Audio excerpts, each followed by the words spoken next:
ఈ మూడు దేశాలు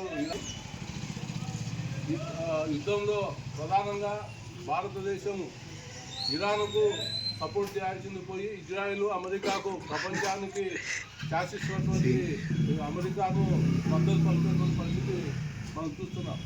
కానీ మనకందరికీ తెలియాల్సిన విషయం ఏమంటే ఇరాన్ మనకు ఒక కుటుంబం లెక్క అన్నదమ్ముల లెక్క ఇరాన్ దేశము భారతదేశము మనం కలిసిమెలిసి తిరుగుతున్నటువంటి పరిస్థితి. దేశంలో ఉన్నటువంటి చమురు కానీ లేకుంటే ఇతరులు కానీ భారతదేశం నుంచి రావడం లేకుంటే భారతదేశం అక్కడికి పోవడం అనేది జరుగుతూ ఉంది. కానీ ఇప్పుడు జరుగుతున్నటువంటి యుద్ధం పరిస్థితుల్లో ఇప్పటికి 903 రూపాయలు బిల్ రేటు గ్యాస్ ధరకు ఉంటే మొన్నటి నుంచి 60 రూపాయలు పెంచి 963 రూపాయలు. మళ్ళా గ్యాస్ ఇంటికాడికి తెచ్చినందుకు వాళ్ళకు ఒక 30 అంటే దాదాపు 1000 రూపాయల సిలిండర్ 1000 రూపాయలు ఇంటికి వాడేటువంటిది జరుగుతుంది. 90 రూపాయల దాకా 110 రూపాయల దాకా పెరిగినటువంటి పరిస్థితి మనం చూస్తున్నాం. అదేవిధంగా వ్యాపార వాణిజ్యాలకు సంబంధించి 90 రూపాయలు పెంచినారు, దానికి కాబట్టి 140 రూపాయలు మనకు పెంచేటువంటి పరిస్థితి మనం చూస్తున్నాం. కానీ కేంద్ర ప్రభుత్వం ఏం చేస్తుంటే యుద్ధానికి ఇరాన్కు సపోర్ట్ చేసి యుద్ధాన్ని ఆపండి అనే పద్ధతుల్లో అమెరికాకు చెప్పకపోగానే దేశంలో పెట్రోలు ఆయిల్ నిల్వలు ఉన్నాయి, మేము రష్యా నుంచి చైనా తెప్పిస్తే ఒక 6 నెలల పాటు నిల్వలు చేస్తున్నాం అనే పద్ధతిలో చెప్తున్నారు.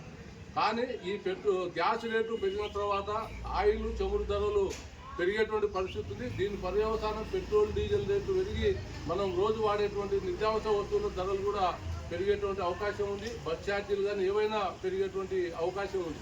కానీ ప్రభుత్వాలు ఏం చెప్తున్నాయంటే మేము నిత్యావసర వస్తువుల ధరలు పెంచము, అట్నే ఉంటే పెట్రోల్ డీజిల్ రేట్లు కూడా పెంచామనే పద్ధతిలో చెప్తాను. కానీ అసలుకు ఈ యుద్ధానికి ఆపి దీనికి అన్నిటి కూడా ప్రపంచ శాంతిని వర్ధిల్ల చేసే విధంగా ప్రపంచ మానవాళి సుఖంగా ఉన్నటువంటి పరిస్థితుల్లో భారతదేశానికి అన్నదమ్ములుగా ఉన్నటువంటి ఇరాన్ను వెనుకేసుకొని రాకపోగా మన దేశాన్ని శాసిస్తున్నటువంటి అమెరికాకు పెట్టుబడిదారులకు ఈరోజు ఊడిగం చేసేటువంటి పద్ధతిలో నరేంద్ర మోడీ ప్రభుత్వం అనుసరిస్తుంది.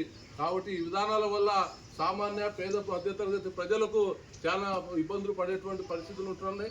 అదే కాకుండా ఈ మధ్యకాలంలో పనులు లేక పస్తులు ఉన్నటువంటి కుటుంబాలు అనేకం మన దేశంలో ఉంటున్నాయి. కాబట్టి అలాంటి కుటుంబాలను ఆదుకోవాలంటే ఈ ధరలను అదుపు చేయాలని, పెంచేటువంటి గ్యాస్ ధరలను వెంటనే ఉపసంహరించుకోవాలని సిపిఎం పార్టీగా గత 3 రోజుల నుంచి రాష్ట్ర వ్యాప్తంగా ఈ నిరసన కార్యక్రమాలు కొనసాగిస్తూ ఉన్నాం.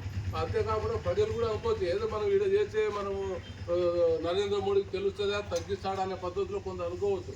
కానీ ఏదైనా ఒక పని చేయాలన్నా ఏదైనా దాని వెనుక ఒక శ్రమ అనేది ఉంటుంది. కానీ ఈ ప్రభుత్వాలు ఎట్లున్నాయంటే దున్నపోతు మీద వాన ఉన్నట్టు చందంగా ఈ ప్రభుత్వాలు ఉంటా ఉన్నాయి. మనం సేద్యం చేసేటప్పుడు ఎద్దులను తయారని మునగాల కట్టతో ఒక కోటు అట్లా పొడిచి ఒక అడుగు ముందు చేసేటువంటి పద్ధతులు ఉంటాయి. అలాంటి పద్ధతిలో మన పోరాటాలు కూడా కొంత ప్రభుత్వాలకు కనువిపోయేటువంటి పరిస్థితి ఉంటుంది. కాబట్టి రానున్న కాలంలో ఈ ధరలకు వ్యతిరేకంగా సిపిఎం పార్టీ నిర్వహించేటువంటి పోరాటంలో ఏకలమైన కాలనీ ప్రజలు కూడా పాల్గొని జయప్రదం చేయాలని కోరుతూ ఈ అవకాశం మీకు ధన్యవాదాలు తెలియజేస్తూ